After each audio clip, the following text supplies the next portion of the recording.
I thought my life was set.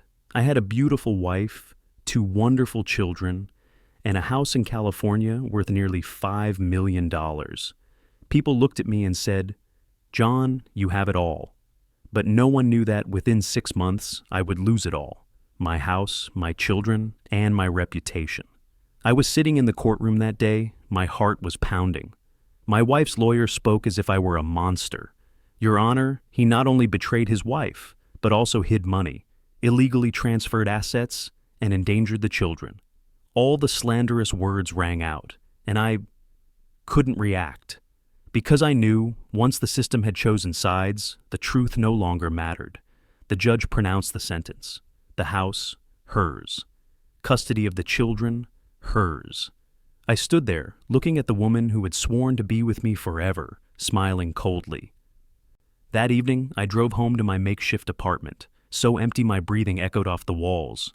I had laughed in that large kitchen, played with my two children under the warm yellow light. Now, everything was just a memory. I wanted to call someone, but no one was there. My mother, the only person who had ever believed in me, had died a few weeks earlier. I had missed the funeral because of the lawsuit. I just sat there in the dark and thought, maybe this is the end. Maybe I really am as bad as they say. But a few weeks later, when I returned to my mother's old house in the suburbs to collect her belongings, everything began to change. My mother's house was small and old, but it was filled with the smell of memories, her cheap perfume, the damp wood of the floor, and time. I went through every drawer, packing up old things. Every photo of her smiling brightly at me as a child. I cried, for the first time in years. Then I opened the basement door. A blast of cold air rushed up, like a breath of the past. My mother had always forbidden me to go down there. "It's dangerous, John," she'd said. "Never go down there without me." But now she was gone, and I had nothing to lose. Descending the creaking wooden stairs, I shined my flashlight around. It was just an ordinary cellar, a few boxes, some old paintings, and dust. But in the corner, I saw something unusual, a sheet covering an iron chest. I bent down, brushed off the thick layer of dust, and saw the rusted lock. My mother had never told me she owned a chest like this. I looked around, and in a nearby desk drawer, there was a small key sealed in an envelope. On the envelope, scrawled in her hand, was written, "To John, only if you lose everything." I could barely breathe when I read that. Only if you lose everything. As if she knew what was coming. I opened the lock, the metal clanging like the sigh of time. Inside was a thick file box, a few old notebooks, and another envelope, on which was written in trembling italics, "The truth you never knew." My heart was pounding. I opened the envelope, and as I read the first few lines, it felt like someone had pulled back the curtain on my life. It contained not only letters from my mother, but also copies of legal documents, bank statements, and a photograph. A photograph of my mother shaking hands with the wife I had just divorced. I stood there dumbfounded. Why did my mother have this photo? Why did they meet, and why was it locked in a chest that only opens when everything is lost? I held the letter trembling. My mother wrote, "John, if you are reading this, it means you have lost everything, and you probably hate your life. But there are things you need to know to understand why things happened the way they did." My voice was hoarse, my eyes were watery. I didn't know what I was about to read, but I had a feeling. From this moment on, my life would never be the same again. I sat down on the cold basement floor, the letter shaking in my hands. The flashlight illuminated the shaky yellowed letters. My mother wrote in the tone of someone who knew she was about to leave, as if she had been preparing for this moment for a long time. "Dear John, if you are reading this, you have probably experienced losses that no mother would ever want her son to experience. I am sorry for being silent. I did things you will not understand, at least at first, but it was all to protect you and your two children." I stopped and took a deep breath. Protect me? I asked myself. From whom? And why would my mother have a picture with the woman who ruined my life? I turned to the next page. "Many years ago, when you married Emily, I had my doubts. Not because I didn't love my daughter-in-law, but because I saw what you didn't see. The look in her eyes when she talked about money, about the future, about our family's assets. I heard her on the phone talking about wanting to know the name of the person holding the land title. At that time, I tried to warn you, but you just laughed and said, "Mom, Emily is not like that." I put the letter down, my mind reeling. I remembered that night my mother and I had argued. My mother told me not to put blind faith in a woman whose eyes were on money, not people. I had yelled at her, saying she was jealous because I loved my wife more than her. And that was the last time my mother mentioned Emily. Now those words were like 100 needles stabbing into my heart. She was right, and I was stupid enough not to listen. I continued reading. I tried to get close to Emily, not to control her, but to protect you. I invited her to my house, pretended to want to make peace, and secretly recorded the conversations. In those recordings, I heard Emily talking about a man who could help transfer the ownership of the property without John finding out. When I heard that, my heart broke. I gave all the evidence to my personal lawyer, a man named Robert Miller. He promised to keep it a secret until I died, and only give it to you when you had truly lost everything. I felt like I couldn't breathe. The room felt like it was closing in. So, my mother knew. She had known for a long time. She knew about my wife's betrayal, knew about the whole scheme behind the divorce, and she kept quiet. I clutched the letter tightly, tears falling down. "Why, Mom? Why didn't you tell me sooner?" As if a voice in my head replied, "Because you won't believe it." And yes, I probably really wouldn't believe it. I opened the enclosed file box. Inside were a series of copies of contracts, bank statements, and real estate deeds. The payee line was not Emily Anderson, my wife's name, but E. Morris, her maiden name. She secretly transferred part of the assets to her name, using fake documents and her own lawyer. Everything I was accused of, hiding money, cheating, was her plan. I sat trembling against the wall, laughing dryly in despair. I lost my home, my child, because of a lie. But among the pile of papers, there was something else. An old brown leather notebook, bound with a drawstring.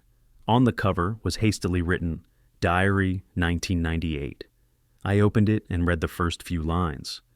Robert said that if this got out, the whole family would be destroyed. But I couldn't let Emily take it all. The child didn't deserve it. She didn't know anything. I stopped. That child? I was startled and quickly turned the pages, but the words were blurred by time. I only had time to read a short passage. If the truth were told, John would never look at me the same. But you need to know, the second child is not yours. I was stunned. My hand let go of the notebook, and it fell to the floor with a dry thud. I stared into the darkness in front of me, my mind spinning. Impossible. Impossible. I remembered my youngest daughter Lucy's eyes, her blue eyes, completely different from Emily's and mine. I used to think it was a genetic trait, and I never paid much attention to it. But now all the memories came rushing back like a torrent. The way Emily always avoided me when I asked about Lucy, the way she stopped me from doing a DNA test for fun. I suddenly understood. I lost everything because of a lie bigger than I ever imagined. And the most painful thing was not losing my house, or my money, or my honor. It was the feeling of being made a fool of by the person I loved and trusted the most. I sat there until dawn, crept through the basement window. The light fell on a picture of my mother, the one who knew everything, the one who chose to remain silent because she thought the truth would destroy our family. "I understand, Mom," I whispered, "but now I need to do what you can't." I stood up, took the box of files and the diary, and left the basement. I knew that from this moment on, I would no longer be the weak John from that trial. I would return, and this time, I would get the truth, even if it cost the world. The next morning, I couldn't sleep.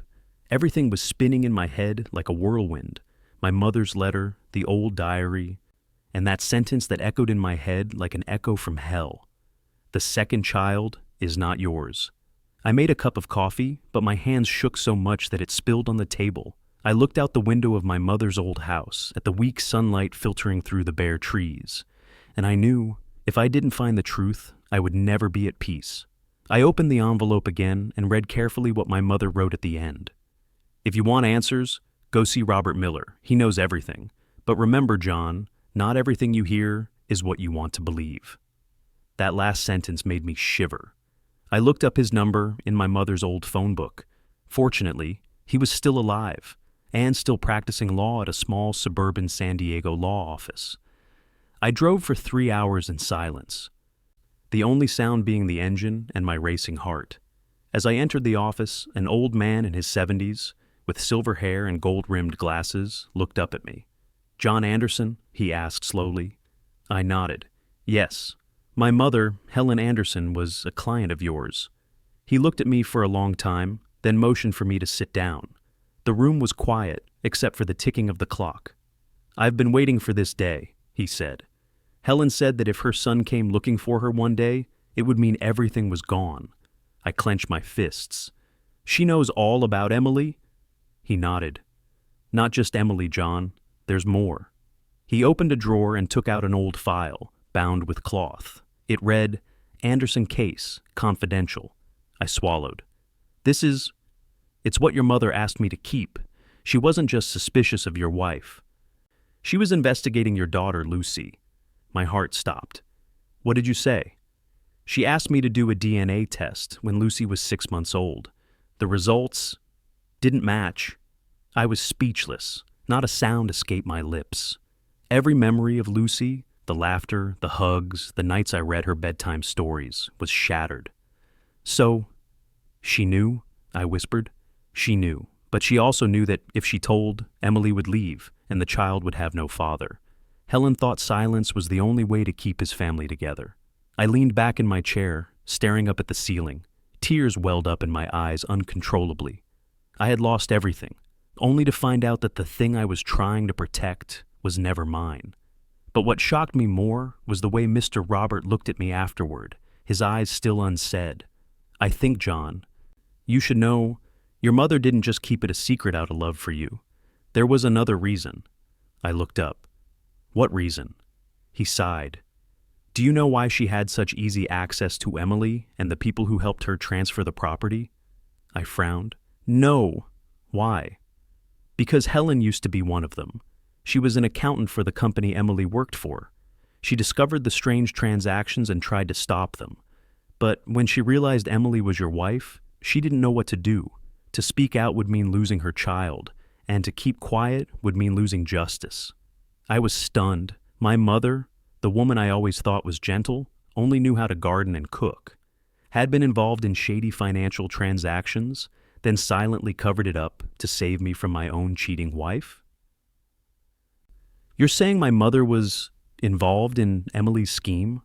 "Not exactly, but she signed some papers on Emily's behalf. She thought it was just a formality. By the time she found out, it was too late.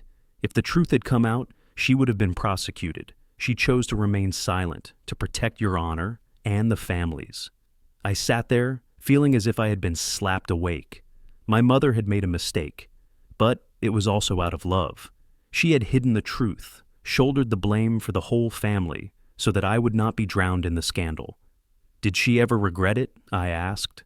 Robert looked at me, his eyes shining with weariness. "She had only one regret, John. She was afraid that when you knew the truth, you would hate her for the rest of your life." I was speechless. A mother had taken on the sins of the whole family, had endured so that her son would not collapse, and I blamed her for silence. I left the office, file in hand, feeling like the world was tilting around me. I drove without any memory of where I was going, only that I needed to get to the old house, where Emily and the kids had lived. When I stopped in front of the gate, I saw the garage door was ajar. The light was still on inside, even though she should have been gone. I stepped inside, my heart pounding, and then I heard a familiar voice, Emily's voice, and another man's voice.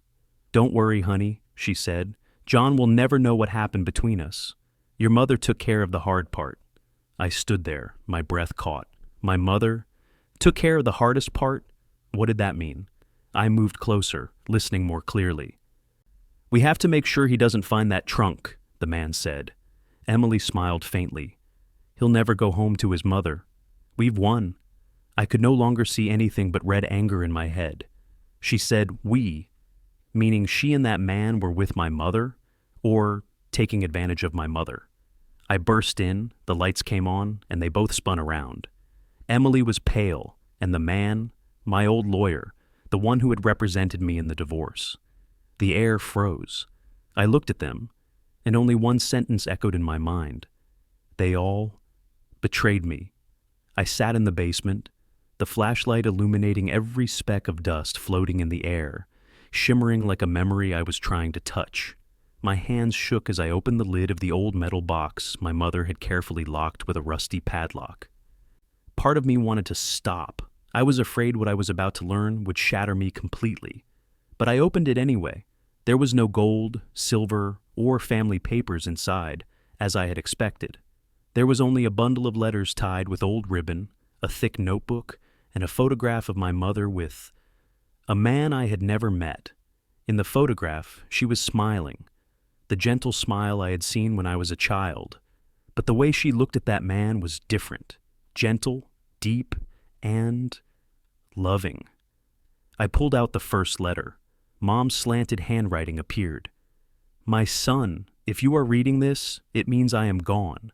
There are things I never dared to say while I was alive, for fear that you would hate me. But the truth needs to be known no matter how late. I felt my heart constrict. I flipped through the pages, reading each line as if it were a final testament. The man in the photo is your biological father, not the one you call Dad. I never wanted to lie to you, but when I was pregnant, he was forced to leave the country for reasons I cannot say. The one you call Dad, he knows that, but he still chose to stay, raising you as his own. I dropped the letter, my eyes watering. My heart was pounding, threatening to tear out of my chest. For years I had hated that father, the man I thought had betrayed my mother, the man who had cost me everything. But if he had known all along that I wasn't his biological child, and still chosen to stay, why hadn't he said so? I continued reading, tears falling on every line. Later, when you grew up, I knew I was wrong to keep silent. Your father, he loved you, but he felt he had no place in this house. When I got sick, he sold our first house to take care of me. The $5 million house you live in now, part of that money was saved by him. If you think he betrayed you, you're wrong, my child. You were deceived by someone else. I flipped it over. A thin sheet of paper stuck in the middle of my notebook fell out. It was the house ownership certificate, in my name. I couldn't believe it.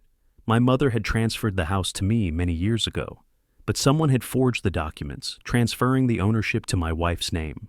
I remembered everything, the whispers between my wife and the lawyer, the way she rushed to court, the cold look in her eyes when she said, "You have nothing." I was too trusting, too blind.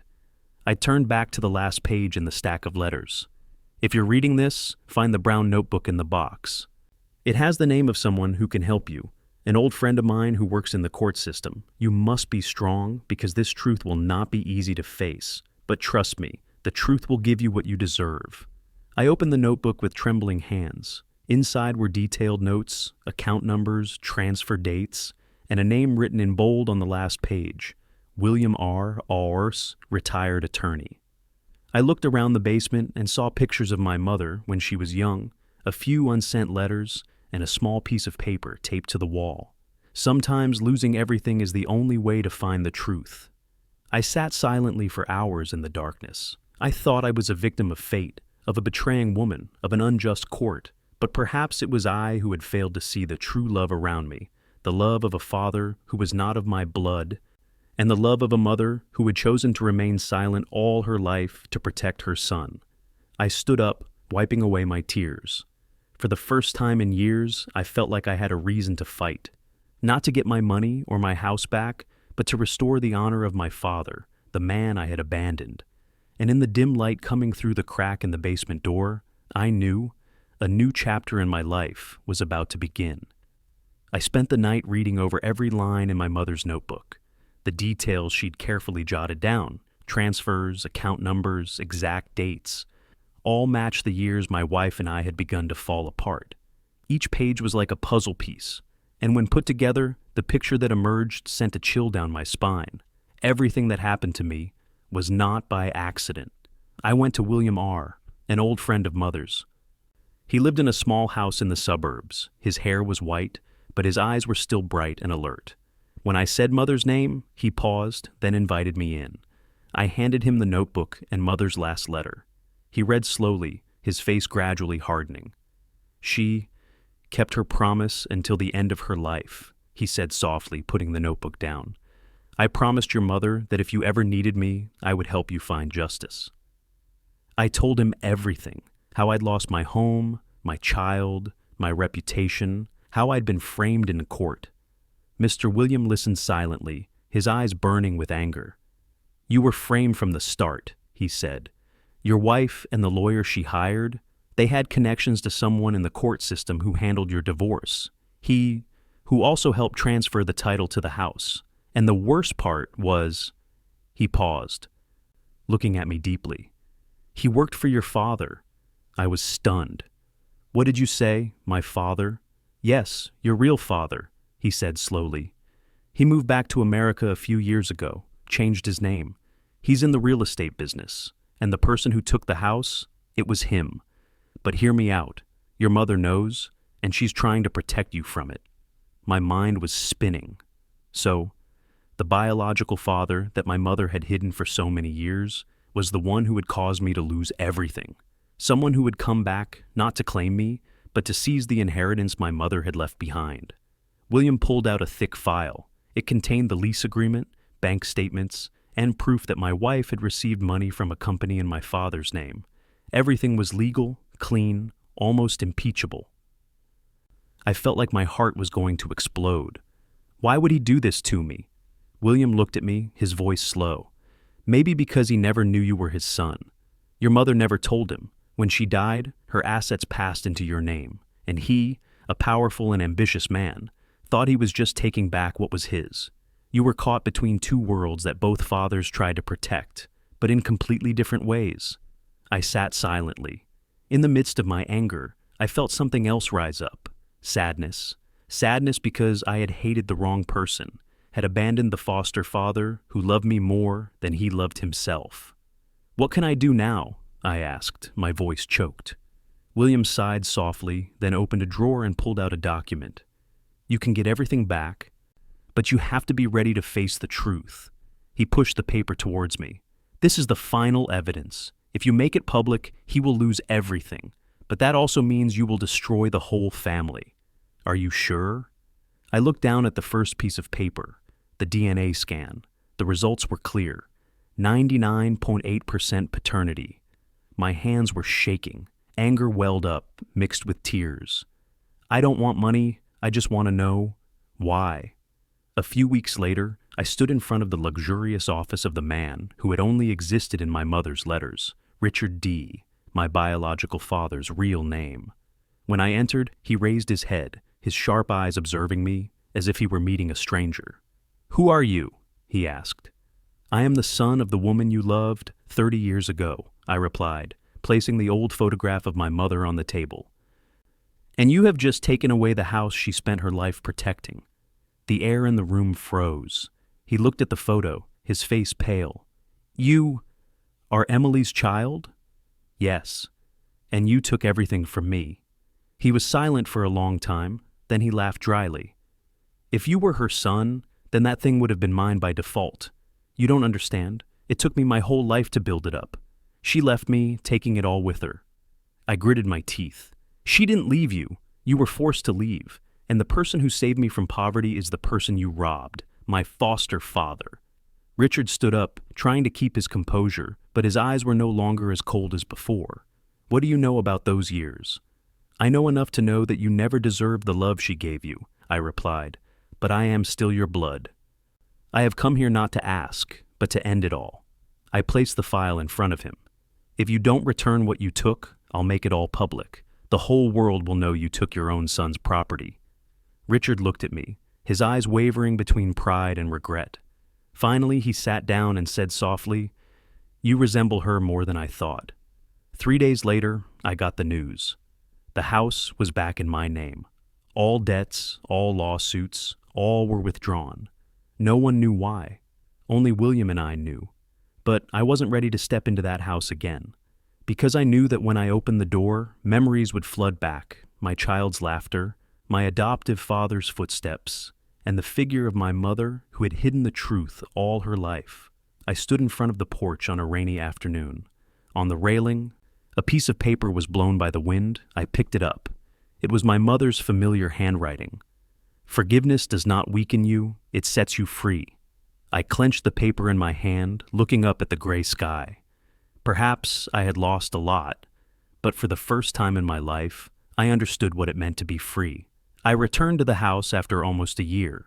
The $5 million house, once a symbol of everything I had lost, sat silent among the golden maple trees. Each step on the cobblestone walkway sounded dry, like stepping through memories. I opened the door, and the hinges creaked. The sound of a lifetime. No more children's laughter. No more footsteps of the woman who used to share my bed. No more warm voice of the foster father who taught me, never let money determine your worth. Just me and my own shadow. On the dining table, there was still an old photo. Me, my mother, and my foster father. All three of us were smiling, unaware of the tragedy that would follow. I sat down and placed the paper with my mother's words. Forgiveness does not weaken you, it sets you free. I've read it 100 times, but today it really hit home. A few weeks later, I received a letter. There was no sender's name, just a scribbled line. From someone who owes you an apology. Inside was a check for $5 million. And attached a small note, the house, justice, and truth all have been paid for. But there is one thing that money cannot buy back, time. I knew right away it was from Richard D., the man who had cost me everything, and the man who had given me this blood. I didn't know where he had sent it. Some said he had sold his entire company, withdrawn from all projects, and disappeared without a trace. Others said he was in the hospital, suffering from heart disease. I had the chance to take it all back, but the only thing I didn't know was, did I really want to see him suffer? I went to the cemetery where my adoptive father was buried. The sky was unusually blue that day. I placed the flowers on the tombstone, sat down, and said softly, I know everything, Dad. You never betrayed Mom. You sacrificed everything for me. I'm sorry for taking so long to understand. A gentle breeze blew by, knocking a few maple leaves onto the gravestone. I smiled, a smile I hadn't felt in years. I forgive, I said, for them, for you, and for myself. I left the cemetery, feeling as relieved as if a weight had been lifted from my chest. One morning, I received a surprise call. A nurse said someone wanted to see me one last time. I knew who it was. I drove for hours to the hospital in the suburbs. In a cold white room, the man I had hated lay there, frail, his face much thinner. He looked at me, his eyes, once sharp as knives, now filled with only weariness. I don't expect your forgiveness, he said softly. I just want to know, is she happy? I was silent for a long time, then replied, she loved you until the last moment, and she never hated you. A tear rolled down his cheek. He took my hand, trembling. I didn't know you were my son. If I had, I wouldn't have let it turn out like this. I know, I replied, calling him for the first time a word I had been unable to say. But the important thing is, now I understand. He smiled weakly, his eyes growing misty. Just like her, even the way she forgives. The heartbeat slowed. I didn't take my eyes off him. When the last line was flat, I still held his hand, not out of hatred, but out of a peaceful sadness. A year later, I sold the house. Not for the money, but because I no longer had anything to prove to anyone. I used the money to set up a foundation in my mother's name to help people who had lost their homes in legal disputes. People who, like me, thought they were losing, but were really just going through the journey of growing up. And every time someone asks me, don't you regret it? Aren't you angry at the people who ruined your life? I just smiled and replied, no, because without them, I would never have found my true self. Sometimes, losing everything is the only way to see clearly what is worth keeping. My story ends there, or perhaps has just begun. Some people said I was stupid to forgive the person who destroyed me. Some called me weak, who didn't dare to take revenge. But others said I was lucky, because I escaped the cycle of hatred. I'm not trying to convince anyone. I just know, deep down, my mother was right. Forgiveness does not weaken you, it sets you free. I stepped out onto the old porch one last time, looking up at the orange sky of sunset, and I knew, somewhere, they, all three of them, were smiling.